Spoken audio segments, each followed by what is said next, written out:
Guys প্রথমে টিকটকের এই ভিডিওটা দেখো, এরপর এর ফানি কমেন্ট পড়বো। So let's go. বলো আলহামদুলিল্লাহ কবুল। বলো আলহামদুলিল্লাহ কবুল। আবার আলহামদুলিল্লাহ কবুল। আবার আলহামদুলিল্লাহ কবুল।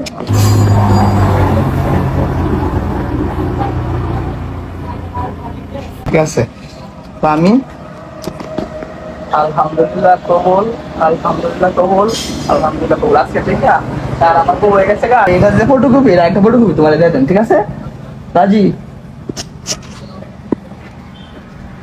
আরে বউ হয়েছে তো, আজকে থেকে তারে আমি আমার স্ত্রীর মর্যাদা দিলাম। এবং चलिए शुरू करते हैं। বাসর করার ধান্দা, বাসর ঘরের ভিডিও দিস, লোকজন দেখবিনি। লো বাজেটের কোর্ট ম্যারেজ, বলো কি তুমি সত্যি বলছো? হ্যাঁ। এখন কাজ শুরু করো।